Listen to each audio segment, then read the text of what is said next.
మాట్లాడే పరిస్థితి అంటే పొత్తులో భాగంగా ఉండగా ఈసారి మా పొత్తులో 160 సీట్లు మేము సాధిస్తామన్నాం వేరే అంతే ఇదేదో జరుగుతుంది అని చాలా మంది ఈరోజు కదండి రాజమండ్రిలో వాళ్ళ మహానాడు ఏదో జరిపారు ఆ మధ్య అంటే అరెస్ట్ కంటే ముందు ఆ గ్యారంటీలు ప్రకటించి ఇదంతా చేసింది అప్పటి నుంచి ఉంది వైరుధ్యం మాటి మాటికి మీరే 160 అంటే మాకేంటి మిగిలిన 15 కదా ఇది అన్నీ మనకే వచ్చాయి అనుకుంటే కూడా అవును అన్నీ ఎలాగూ రావు అంటే 15 మాకు ఇస్తారా లేకపోతే చాలా సందేహాలు వీళ్ళకి కూడా వచ్చాయి అంటే తెలుగుదేశం పార్టీ మేము చంద్రబాబు ఇంకా చెప్పాలంటే లోకేష్ ఈ పరంపర మా వల్లే రావటం అన్న దాంట్లో ఏమాత్రం వెనక్కు తగ్గడానికి వాళ్ళు సిద్ధంగా లేరు అక్కడ చెప్పాలంటే చంద్రబాబు ప్లస్ పవన్ అంటే ఓట్లు కావటం కోసం జనసేన అంటున్నారు కానీ సమాన ప్రాతిపదిక మీద చూడటం అన్నది ఇక్కడ ఆబ్సెంటే అందుకనే ముఖ్యమంత్రి ఉప ముఖ్యమంత్రి ఈ సమస్యల్లో కూడా చాలా చాలా సన్నాయి నొక్కులు నొక్కడం కానీ ఇప్పుడు 160 ఇప్పుడు మీరు మనం అడిగామనుకోండి మేము చెప్పామా 160 మాకు అందరికీ మా కూటమి గురించి నేను అన్నాను వాళ్ళు అంటారు అలా అన్నప్పుడు కలిసి అనాలి కదా అవును ఇప్పుడు పవన్ ఎప్పుడు మాట్లాడినా మిశ్రమ ప్రభుత్వం వస్తుంది అవును లేకపోతే టీడీపీ జనసేన ప్రభుత్వం లేదు ఆయన దాన్ని ఏం క్రాస్ చేసి కదా మరి ఇప్పుడు అది ఎందుకు చెప్పట్లేదు మళ్ళీ ఈరోజు ఏదో సవరణ వస్తుంది చూడండి గ్యారంటీ కదా అయితే ఆ ధోరణి అయితే ఉంది ఆ ధోరణి ఉంది అంటే ఈ 160 మంత్రం అచ్చెన్నాయుడు పొత్తు కుదరక ముందే చెప్పాడు అవును అఫీషియల్గా జనసేన ప్రకటన వెలువడక ముందే అచ్చెన్నాయుడు 160 అన్నాడు దానికే కట్టుబడి ఉన్నాడు సో అది ఇక్కడ అంతే ఆ పాదయాత్ర ముగింపు సభలోనే ఆ రకమైన కాంట్రవర్సీ ఇక్కడ కూడా అది ఉంది పూర్తిగా ఉంది ఆ పాదయాత్ర ముగింపు పూర్తిగా తెలుగుదేశం దానికి అనుబంధంగా జనసేన అన్న పద్ధతిలో అది ఎక్కువగా ఉంది అక్కడ లీడర్షిప్ ఆ స్టేజ్ కాంపోజిషన్ అసలు ఎందుకు ఆ పాదయాత్ర చేసిందే లోకేష్ పాదయాత్ర ముగింపును సెలబ్రేట్ చేసుకోవడానికి కదా అదేం కామన్ ఈవెంట్ కాదు that is event Lokesh event Chandrababu Naidu కూడా కాదు లోకేష్కు సంబంధించిన ఈవెంట్ను అంటే లోకేష్కు సంబంధించిన ఈవెంట్ను సెలబ్రేట్ చేయడం అంటేనే బేసిక్గా తెలుగుదేశం పరంపర అది జగన్ను ఓడించడానికి ఓట్లు చీలకుండా చూడటం అనే పవన్ సిద్ధాంతానికి చంద్రబాబు నాయుడు ముఖ్యమంత్రి అయిన తర్వాత తదుపరి వరుసలో లోకేష్ ఉన్నాడు అనే దాన్ని ఎస్టాబ్లిష్ చేయడం కోసం జరిగే ప్రయత్నానికి మధ్యలో ఒక వైరుధ్యం ఉంది ఓకే అంతే కదా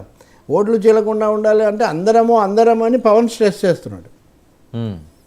వాళ్ళు చంద్రబాబు మాత్రమే ఈ రాష్ట్రాన్ని బతికించగలడు చంద్రబాబు మాత్రమే నడిపించగలడు చంద్రబాబు అసలు ఇంకా చెప్పాలంటే వర్మ రాష్ట్ర విభజన జరిగిన తర్వాత Chandrababu Naidu with due regard ఆయన పట్ల గౌరవం నాకు ఉంది అది కాదు రెండో ప్రపంచ యుద్ధం తర్వాత హిరోషిమా ఎలా ఉందో ఆంధ్రప్రదేశ్ అలా ఉంది అన్నాడండి ఆయన ఎంత తీవ్రమైన మాట అంటే సజీవమైన ఆంధ్రప్రదేశ్ను పట్టుకొని విభజన అయిండొచ్చు సమస్యలు ఉండొచ్చు రెండో ప్రపంచ యుద్ధం ఇప్పుడు మాట్లాడితే నోరు తెరిస్తే శిథిలమైపోయింది జీర్ణమైపోయింది ఛిద్రమైపోయింది అప్పుల పాలైంది లేదా అప్పులు పెరిగాయి అప్పులు ఏముంది మొన్న అమెరికా అప్పు కూడా వచ్చింది లేదా భారతదేశమే మోదీ గారి ప్రభుత్వంలో 1.5 కోట్ల పైన అప్పులో ఉంది మోదీ వచ్చాక 70 లక్షల కోట్లు అప్పు చేశారు మరి భారతదేశం శిథిలమైపోయిందని మనం ఏం అంటలేదే సో ఎలా ఈ ఆర్థిక పరిస్థితి నుంచి బయటపడాలి దుస్థితి నుంచి తర్వాత వనరులు ఎలా తెచ్చుకోవాలి అదొక మాట కానీ బ్రహ్మాండమైన శక్తి సామర్థ్యాలు ఉన్నటువంటి ఆంధ్రప్రదేశ్ను శిథిలమైపోయింది ఒక జగన్ శిథిలం చేయగలడంటే ఆంధ్రప్రదేశ్ను నేను అంటాను జగన్ అన్ని తప్పులే చేశాడు అనుకుందాం అనేక తప్పులు చేశారు ఇంకా అందులో ఏమీ నాకేం రెండో అభిప్రాయం లేదు తప్పులు పొరపాట్లు అనేకం ఉన్నాయి ఏమున్నా కానీ శిథిలం చేయడం ఏంటండి రెండో ప్రపంచ యుద్ధం హిరోషిమాలాగా ఉండడం ఏంటండి అంటే ఇవి ఇలా ఉన్నదాన్ని మళ్ళీ ఆయన వచ్చి మొత్తం మహర్షులు కూడా నడిస్తే నేల మొత్తం సస్యశ్యామలమై జీవధారులు వెలదిల్లినట్టుగా ఆయన వస్తేనే ఇది ఎన్నికల రాజకీయం ఇది రాజకీయాలు చెప్పాలి ఈ విధానం రైటు ఈ విధానం తప్పు అని చెప్పాలి కానీ ఇది ఎక్స్ట్రీమిటీస్ అన్నమాట ఇవి ఈ అతిశయాలు పనిచేయవు ఒక్కోసారి బూమరాంగ్ అవుతాయి ఈ టూ మచ్గా చెప్తే ఈ శిథిలం అంటే ఈ శిథిలాలలో చిరంజీవి అయినవి అని మా శిలలపై శిల్పాలు చెక్కినారని కృష్ణదేవరాయల మీద ఆత్రేయ రాసిన అట్లాంటి పాటలు చాలా తక్కువ ఆంధ్రప్రదేశ్ శిథిలం కాలేదు కాదు తప్పులు ఉంటే దాని మీద మాట్లాడుకోవడం తప్పు లేదు సమస్యలు ఉన్నాయి ఏకపక్ష ధోరణులు ఉన్నాయి కేసులు ఉన్నాయి ఇలా దౌర్జన్యాలు ఉన్నాయి పోలీసులో అది చెప్పండి మీరు కాబట్టి కొంచెం శృతి మించుతూ ఉంది ఇది శృతి మించిన అంటే ఇంక ఆత్మస్థుతి పరనింద బొమ్మ బొరుసులు అంటివి ఎప్పుడైతే మీకు ఆత్మస్థుతి ఎక్కువ అవుతుందో అన్య నింద అనేది అనివార్యంగా వచ్చేస్తుంది. అంటే మేముంటే స్వర్గం, మీరుంటే నరకం, మేముంటే సస్యశ్యామలం, మేముంటే సర్వనాశనం. అంటే ఇది కుదరదు రాజకీయాల్లో.